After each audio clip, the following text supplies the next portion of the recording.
kami akan kembali berwisata di Indonesia aja.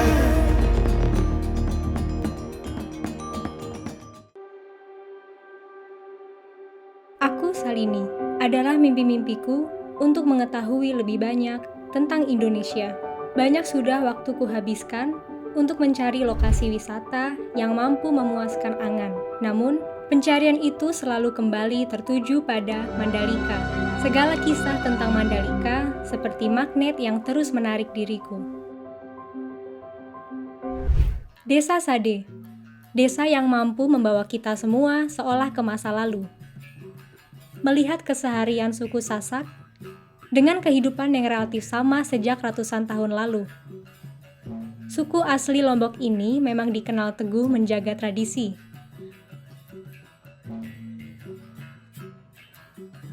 Salah satunya terlihat dari bentuk rumah adat yang tetap sama sejak nenek moyang mereka.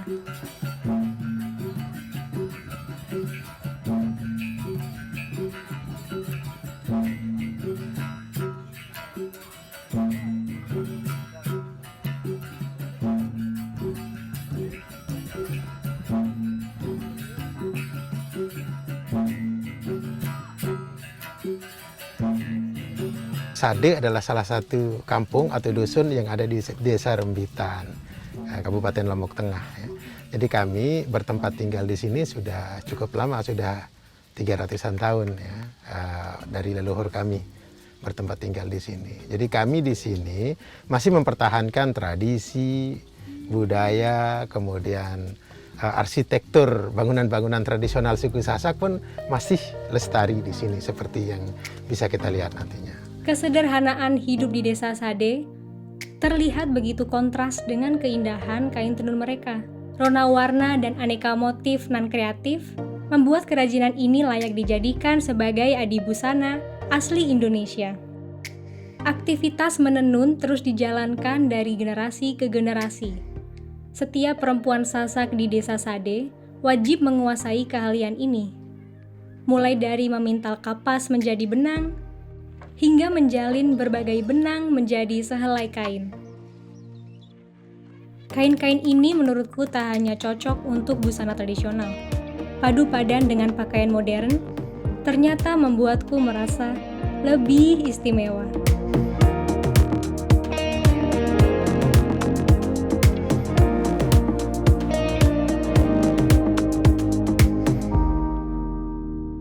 Di masa pandemi, kita memang cukup sulit ya. Artinya kita juga di awal-awal pandemi tutup 3 bulan. Jadi kita tutup untuk pengunjung. Nah kemudian setelah 3 bulan kita coba buka lagi. Namun kunjungan hanya ada 10%, yang 90%-nya hilang. Tidak ada, namanya juga masa pandemi. Nah masyarakat hanya kembali menjadi petani sebenarnya dan bercocok tanam untuk bisa bertahan hidup lah. Oh gitu, jadi gimana Pak untuk mensiasati di era pandemi kayak gini Pak? Ya kita berusaha untuk tetap bertahan dan buka ya. Wisatawan tetap kita terima tentu dengan protokol dan menerapkan CHSE ya. Kemudian juga untuk transaksi misalkan. Kita di sini ada istilahnya yang kita buat di masa pandemi, transaksi gaib. Apa tuh Pak transaksi gaib? Transaksi gaib adalah itu sebutan dari masyarakat di sini karena kita menerapkan pembayaran cashless. Jadi kita tidak bertransaksi dengan uang. Jadi di lapak warga atau di atshop warga itu ada barcode. Jadi tinggal scan, uang sudah masuk ke sana. Iya, tidak banyak interaksi ya, Pak ya. Betul.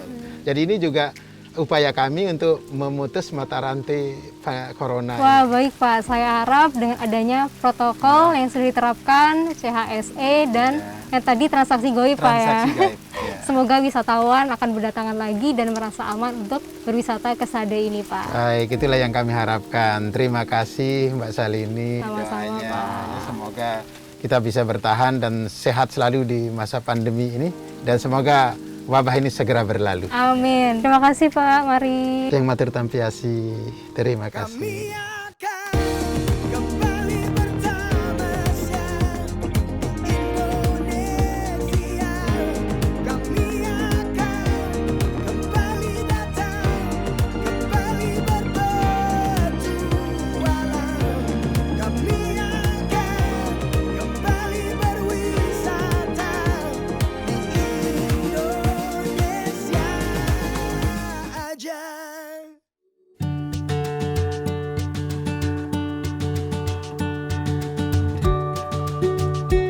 Dari desa ke desa, ternyata begitu banyak cerita berbeda. Halo Ibu, sedang apa ini Bu? Sarai kopi. Oh, sarai kopi. Cerita tentang kegigihan dan kreativitas masyarakat lokal, cerita tentang potensi dan kolaborasi. Seperti cerita dari desa Kembang Kuning. Penduduk desa di kaki Gunung Rinjani ini berhasil mengemas pengalaman berwisata yang unik, yaitu mengajak wisatawan untuk mengikuti proses pembuatan produk-produk mereka. Produk lokal berkualitas yang siap menembus pasar nasional. Di tengah-tengah depan ya.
Gemericik aliran air mengusik naluriku untuk terus melangkah, mengurai jejak keindahan tersembunyi desa Kembang Kuning, mencoba beramah tamah pada tempat-tempat yang jarang terjamah, menemukan sumber kehidupan langsung di tempat asalnya, sambil merayakan kalau semua ini bisa aku dapatkan di Indonesia aja.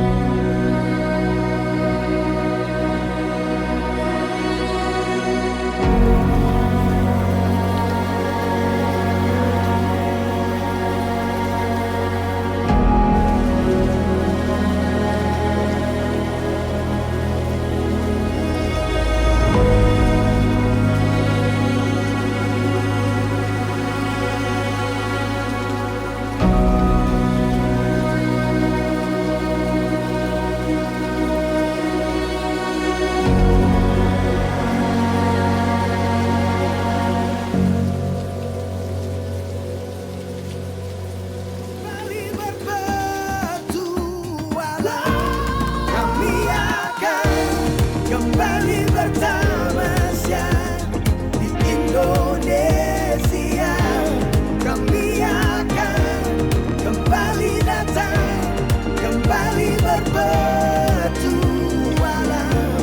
Kami akan kembali berwisata di Indonesia aja.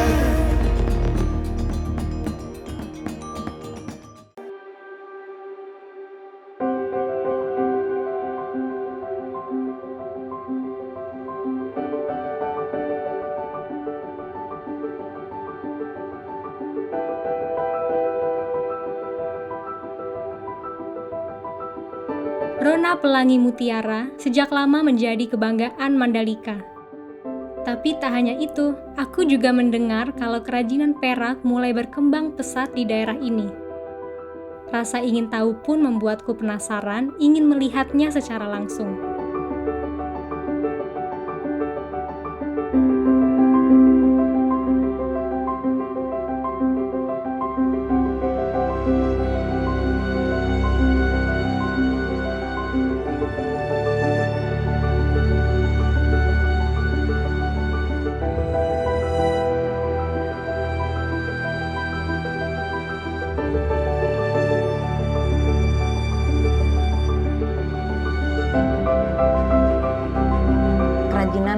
Lombok itu istimewanya itu pertama semua itu handmade dan yang kedua unik, ada dan sedikit unsur etik. Nah, kalau pasarnya itu dijual kemana saja dan ke siapa saja sih, Bu?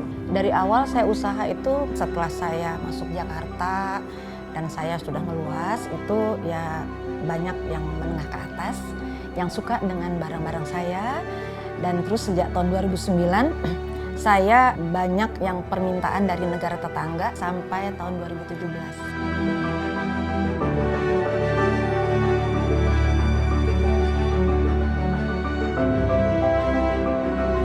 Nah, Ibu, bagaimana sih ekosistem bisnis kerajinan ini? Sekarang ini banyak anak-anak muda ya yang berada di kampung, seperti kemarin yang dilihat di kampung workshop saya itu daerah Ungge, itu mereka membantu pengrajin perak.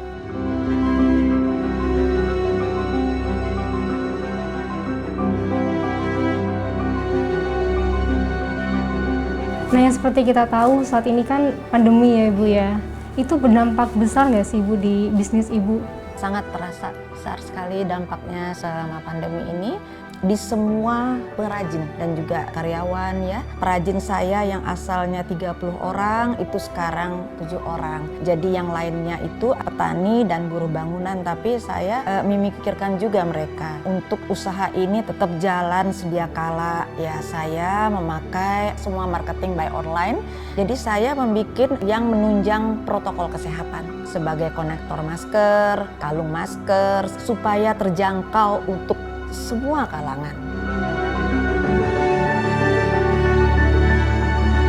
Kami semuanya itu ingin segera normal pulih, khususnya kami termasuk UMKM itu bangkit, go nasional, go global.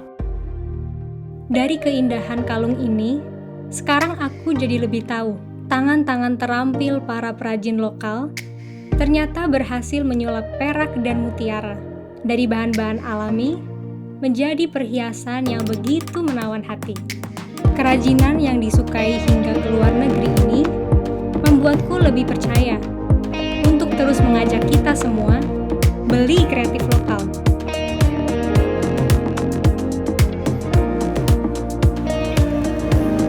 Kami akan kembali berwisata di Indonesia aja.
Mandalika berhasil membuatku merasa bagaikan seorang putri.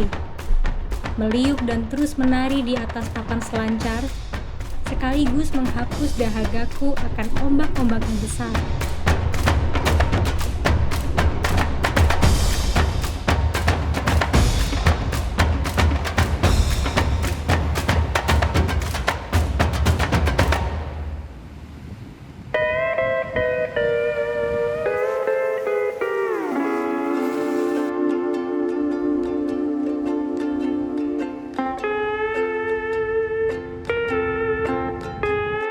Rasa lelah setelah bermain di laut kini terbayarkan. Bermacam kuliner khas lokal ini memberikan sensasi yang berbeda. Plecing yang menawarkan kesegaran, cecengeh dengan aneka rasa yang gurih, serta labu atau perenggi santan dengan kelembutan tekstur manisnya.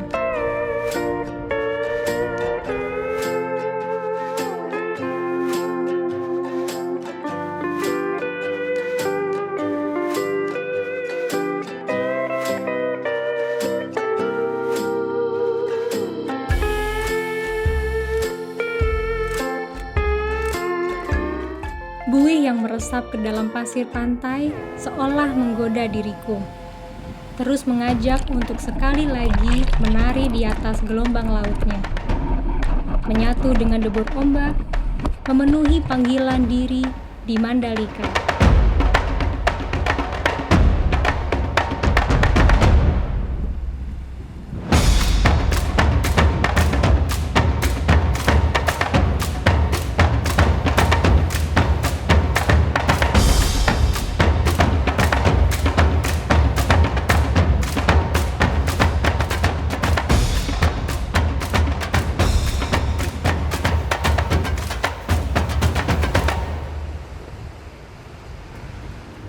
Citra Mandalika seakan tak pernah sirna.